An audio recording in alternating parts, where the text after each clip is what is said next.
سلام دوستان، وقتتون بخیر باشه. من شکیبا هستم و اینجا چنل یوتیوب من NFT پانکه. امروز قراره همونطور که تو ویدیوی قبلی بهتون گفته بودم بریم روی سایت و بر اساس اون چک لیست 10 تایی یکی دو تا پروژه NFT رو بررسی کنیم و ببینیم که آیا خوب هستن برای گرفتن وایت لیست و مین کردنشون یا نه. برو که بریم.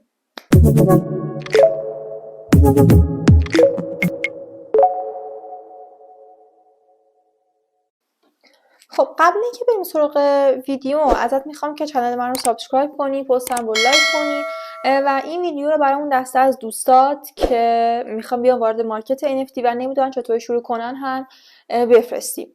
من داخل پیج اینستام تا الان فکر کنم 4 تا سایت بهتون معرفی کردم، 4 تا یا 5 تا سایت بهتون معرفی کردم برای پیدا کردن پروژه‌های NFT، پروژه‌ای که میخوان در آینده مینت بشن در واقع.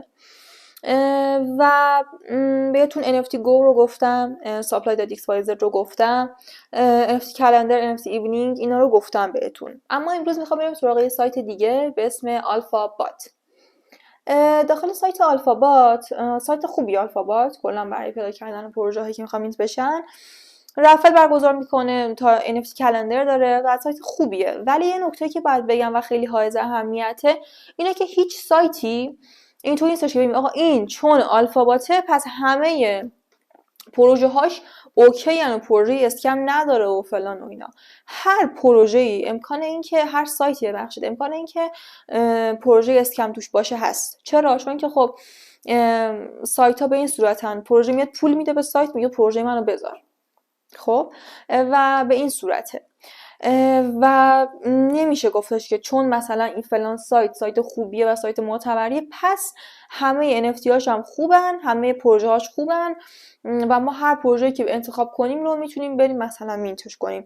تکتن که این پروژه ها اگه بخواین مینتش کنین و اگه بخواین وایت لیستش رو بگیرین باید چک بشن، باید از اون فیلترهایی که گفتیم رد بشن.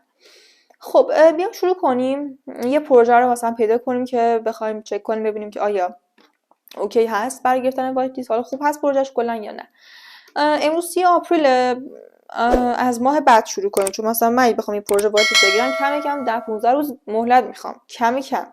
خب و میتونیم از پروژه های مثلا 9-10 می به بعد شروع کنیم بگردیم دنبال پروژه.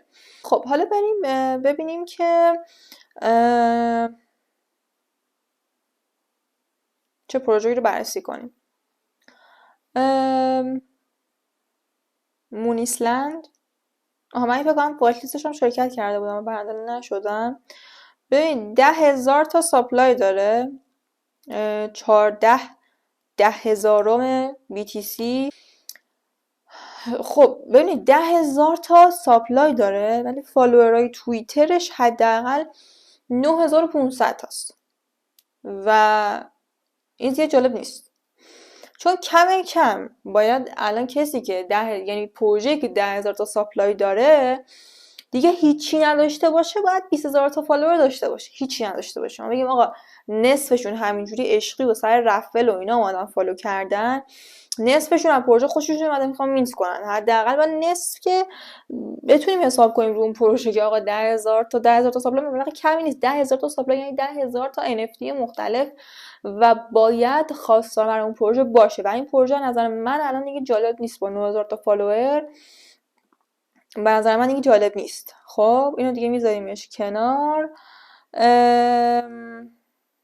یه ورد آف بالانس هم تو اون روز میخواد توی همین 15 می میخواد چیز بشه، 3,500 تا ساپلای داره، 300 مینتشه و 2,800 تا فالوور داره. باز همین جالب نیست، من یه چیز دیگه رو سر این چک نمی کنم. و مثلا بریم اینجا. خب 9 می اسکای توپیا، من اسم اینم شنیدم فکر کنم، 10,000 تا ساپلای با هم داره، بازم 10,000 تا چیز کم، مقدار کمی نیست و رفل هم اینجا داره، حالا که رفلاشو باید رول داشته باشی. خب بریم توییترش رو ببینیم. توییترش خب این رو ببندم. خب توییترش 71 فالوور داره، این خوبه. این خوب بود. خب پس مورد اولی که اگه یادتون باشه ما داشتیم چک کردن توی فالوورهای توییتر بود به نسبت ساپلایش 10,000 تا بود و فالووراش 71. این خوبه. خب بعد بریم سراغ پستاش ببینیم پستاش چقدر اینتراکشن و انگیجمنت میخوره. یک لایک 1300 تا ریتوییت خورده. پستای خودش البته این فکر کنم رفله گفته که نه لینک مدیومشو گذاشته. نه اینجا لینک رفلشو گذاشته و گیووی نبوده و خب خوب اینگیجمنت خورده. این پست چی؟ این پست هم دیتا بوده در مورد مینتش 141 زده 17 تا 291. خوبه بد نیست. اسکن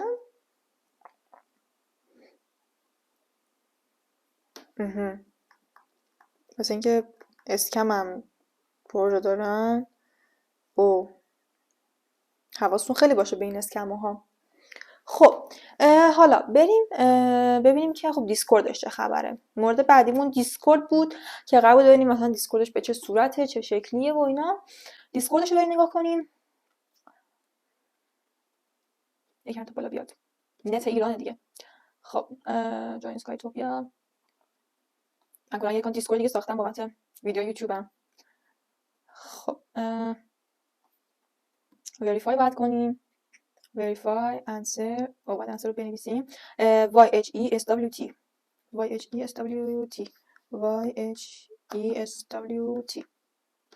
خب برام باز شد. ببینید ببین اینجاش رودمپ برامون گذاشته. رودمپ خودش رو رودمپ ما رو نمیدونم. رودمپ خودشو رودمپ خود پروژه رو گذاشته. اناونسمنت گذاشته و آفیشال لینک و رول و اینا. خب بعد ببین مثلا گفته رولا رو باید چه جوری بگیری. رول هر مبود دیسکورد همش باید شما تو دیسکورد فعالیت کنی. لول 1 بری رول اسکایتوپیا رو میگیری. رول 4 به لول 4 که برسی این رول رو میگیری. به لول 6 همش مربوط به چیزه دیسکورد که باید فعالیت کنی دیسکوردش که لولت بالا بیاد. خب دیسکوردش هم اوکی بود. حالا ما بریم یه سر به سایتش. حالا من این دقیقه جنرال چتش رو ببینم. جنرال چتش به چه صورته.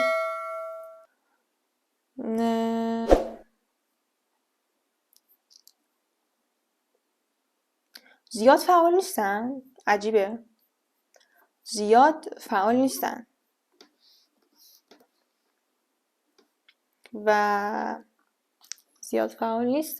با اینکه باید فعال باشه. یعنی من از دیسکورد این پروژه انتظار داشتم که فعال باشن. چرا؟ چون که رولایی که میده همش ما به لول دیسکورد. لول دیسکورد چجوری میگه اینجا هیچ ما باید بیا چت کنی و لول میاد بالا در واقع. و انتظار داشتم که خیلی فعال تر از اینا باشن. ببینید مثلا یه پیام مال 12 3 دقیقه 12 11:53 11:21 11:04 یکم عجیبه. حالا من داشتم اینجا بیام بترکونه از پیاما ولی خب اینجوری نبود. حالا بریم سراغ لینکایی که گذاشته. لینک بریم سراغ وبسایتش. پس ما الان توییتر رو چک کردیم اوکی بود. دیسکورد رو چک کردیم که انتظار داشتم یه مقدار دیسکوردش فعال‌تر باشن از این حرفا. و بریم سراغ سایتش الان دارم اسکرول میکنم و سایت مثلا اینجا هم یه استوری گذاشته داستان گذاشته.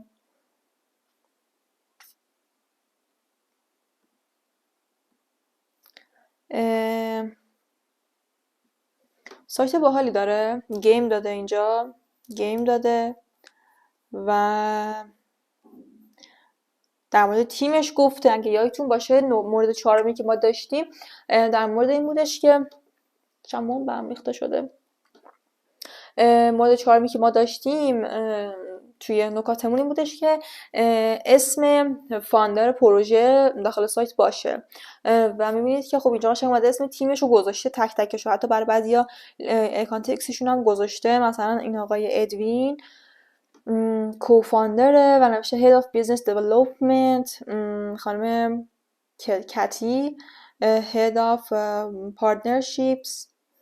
مثلا این لنی تیوری آرتشون رو میزنه و جیمی داریم، الکس داریم و برای بعضیا ایکسشون هم گذاشته و این هم خوبه. رودمپش رو اینجا گذاشته، پارتنرشیپاش او با اکستریو پارتنرشیپ داره، چه باحال، من نمیدونستم با اکستریو پارتنرشیپ داره. خب و سایتش هم خوب بود، سایت باحالی بود و اصلا دارم اسکرول میکنم یه اتفاقی میفته. خب سایتش هم سایت باحالی بود. حالا اسم فاندر پروژه هم که بود، یعنی فاندر پروژه و اینا همه چیش معلوم بودن، تیمشون یا کی بودن، تازه دیسکورد هم ببخشید توییتر هم برامون گذاشته بودن لینک. و مورد بعدی که بعد چک می‌کردیم بودش که آیا کامیونیتی قوی داره یا نه. ببین کامیونیتیش چیزی که برای من الان مثلا من فکر می‌کردم که داخل دیسکوردش یه مقدار فعال‌تر از اینا باشه. مثلا من تو یه سری از پروژه های دیگه که هنوز میت نشدن یه های میگید 100 تا میان جوابتو میدن فلان میکنن، نمیدونم پروژه فعاله، ولی این یکم پروژهش خوابیده است. نمیدونم برای چی انقدر خوابیده است، با اینکه 71 فالوور داره و یکم عجیبه انقدر خوابیدن تو پروژه، خوابیدگی پروژه و یکم از جذابیتش کم میکنه، چون بعد فعالتر میبود از اینا. اما خب ما بریم سراغ موارد بعدی که میخواستیم چک کنیم این بودش که کامیونیتی و داخل توییتر هم اسکایتوپیا رو بزنیم ببینیم که چیزی میاره برامون یا اسکایتوپیا فقط همش بزرگ شد. خب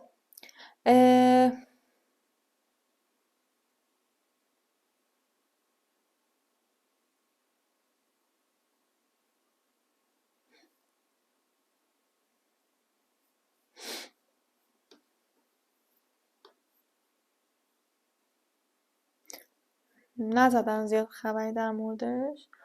اینا چرا همشون آیدی اسکایتوپیا دارن؟ فکر میکنم اسکایتوپیا هم چیز ایدروپ شاید میخواد بداره. داخل دیسکورد داخل توییتر که چیزی دستمون نشد. لست رو بزنیم فکر بخواد من ندیدم که گفته باشه که ایدراپ میخوام بدن.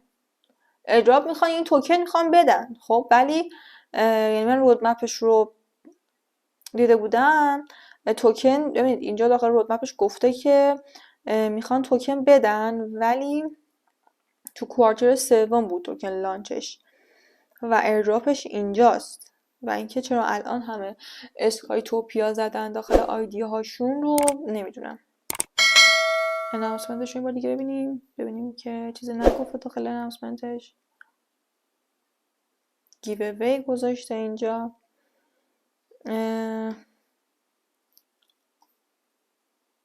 زیلی گذاشته. خب من اومدم خبر منفی زیاد در موردش نیست، خب ولی میگم بازم برای من این که چرا انقدر دیسکوردش خوابیده است یکم سواله، جای سواله که چرا انقدر دیسکوردش خوابیده است. بریم در مورد یوتیلیتی های این پروژه. این چیه؟ چیه؟ و بریم در مورد یوتیلیتی هاش بخوام صحبت کنیم که یوتیلیتی داره یا نه. ببینید داخل رودمپش گفته که اینجا داخل رودمپش یوتیلیتی ما تو رو چی میبینیم. الان ببینید ما الان کوارتر دوم 2024 خب کوارتر دوم 2024 و الان داره NFT شو لانچ میکنه و حالا استیکینگ که هنوز نخریدیم که بخوام استیک کنیم، ولی خب بخرید میتونید استیک هم کنید و مثلا چیز داره توکن لانچ توکن میخواد بده ولی نگفته که مثلا اگه این NFT رو داشته باشی بدین NFT دیگه هم میدیم، همچین چیزی نیست. و یه دونه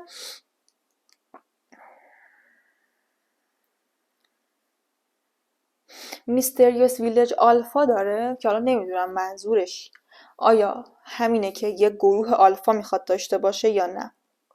فکر میکنم منظورش همینه که یه گروه آلفا میخواد داشته باشه، اونم تو فصل یعنی 6 ماهه اول 2025. ما هنوز تو 6 ماهه اول 2024 خب و داره میگه که یه دونه چیزی که من ازش دریافت میکنم اینه میستریس ویلج آلفا. فکر میکنم یه گروه آلفا میخواد داشته باشه، ولی پروژه در اون حدی نیستش که بخواد مثلا آلفاش همچین آلفای خفنی باشه، مثلا او آلفاش قطعا آلفای خفنی، ولی خب به هر حال گروه آلفاست دیگه. تو گروه آلفا یه دیتای خاصی هست.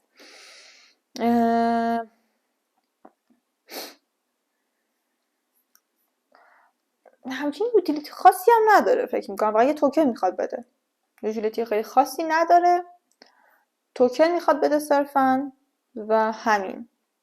اما خب نکته که قابل توجه هست اینه که رودمپ حداقل یکی از گزینه فکر کنم گزینه دهممون بودش که رودمپ داشته باشه و رودمپ رو داره. خب همینجا زده رودمپ رو، هم داخل دیسکوردش.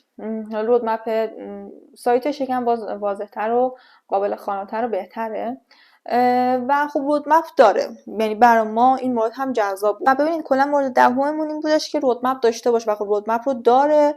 یوتیلیتی خاصی نداره میشه گفت، حالا یه توکن میخواد در آینده بده که و آره یوتیلیتی خاصی نداره از نظر من. و خب تیمش معلومه، تیمش اوکی همه چیش، یعنی گفته مثلا دقیق چی به چیه، هر کی مثلا کدوم بخشه و اینا. گیم میخواد بده و حالا یه دونه گیم داده، این ستا گیمی که اینجا هست رو میخواد در آینده بده. گیماش هم بریم یه نگاه بندازیم، امیدوارم که زود بالا بیاد.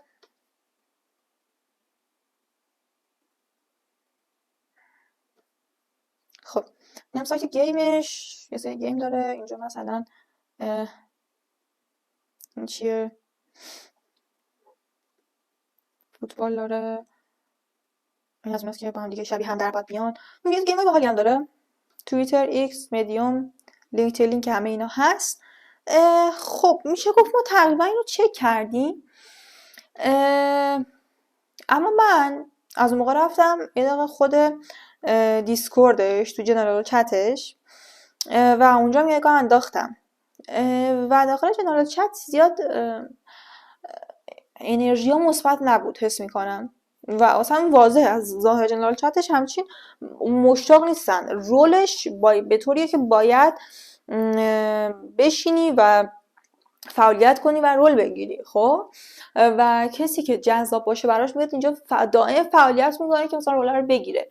اما از موقعش هم چک میکردم مثلا یکی گفته بودش که وایت لیست میخواد، یکی گفته بود تو برای این پروژه وایت لیست بس پیداش کنم، نمیدونم کجا بود. میگم از موقعش هم نگاه میکردم، حالا باید پیداش کنم. زیاد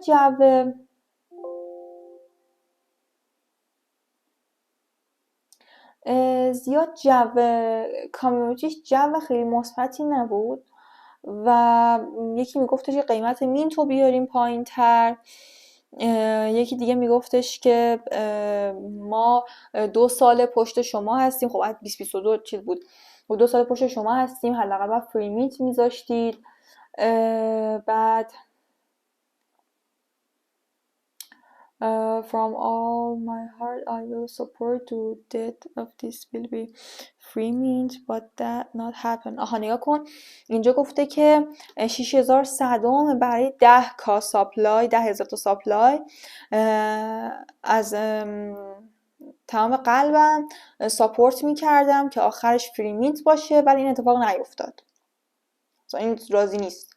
و چند نفر دیگرم دیدم راضی نبودن، میگفتن 600 زیاده و 600 ببینید 1/10 تقریبا میشه الان 320 تا 600 بگم 250 دلار باید بشه فکر میکنم، نمیدونم حساب کنم، کلکیولیترم کو.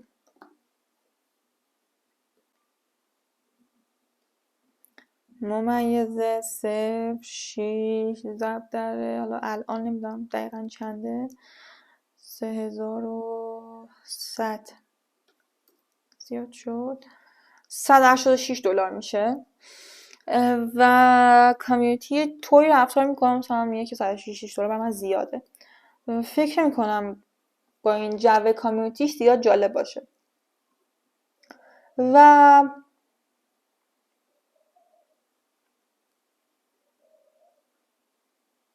آره خیلیا فکر میکردن که فری مینت خواهد بود و الان 600 خیلیا مثل که راضی نیستن و کامیونیتی انگار کلا دم شده حس میکنم. خیلی ساکته کلا اینجا خبری نیست چی و با اینکه جذاب بود برای من سایتش و رودمپش و اینا ولی مینت نکنین اینو چون کامیونیتی انگار راضی نیست. کامیونیتی واقعا راضی نیست ازش. من الان داشتم میخوندم جنرال چتش رو از استاپ کردم خوندم جنرال چت رو راضی نبودن کامیونیتی. همه میگن ما فکر کردیم فری مینت $10 زیاده برای 600 فلان اینا راضی نبودن و این از این. حالا چون که تایم این ویدیو خیلی زیاد میشه دیگه پروژه دیگه رو چک نمی‌کنیم چون خیلی طولانی میشه این ویدیو.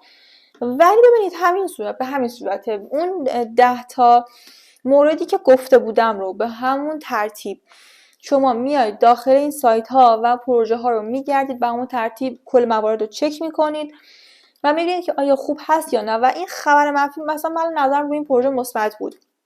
اومدم جنرال چتش رو خوندم یهو دیدم که نه اصلا همه ناراضی ان. خب یهو دیدم که اصلا همه انتظارشون فری مینت باشه که فری مینت نشده و اینا انگار خوب نیست اوضاع و میگم همه تک تک موارد مهمن.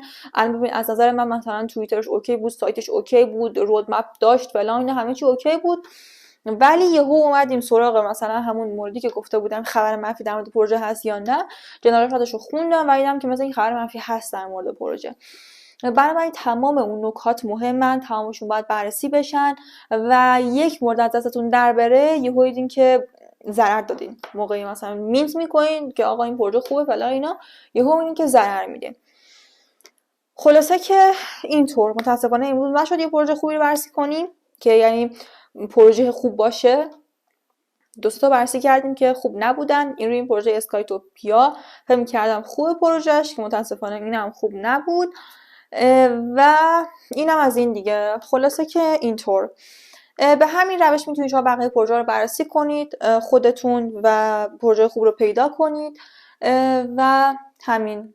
امیدوارم که از این ویدیو خوشتون اومده باشه و اگه این مدل ویدیو رو دوست دارید داخل کامنت بهم بگید که باز هم بیام براتون پروژه بررسی کنیم و خلاصه که اینطور دیگه. ویدیومو لایک کن سابسکرایب کن پست بعدی دوستات بفرست. دوستتون دارم. خداحافظ.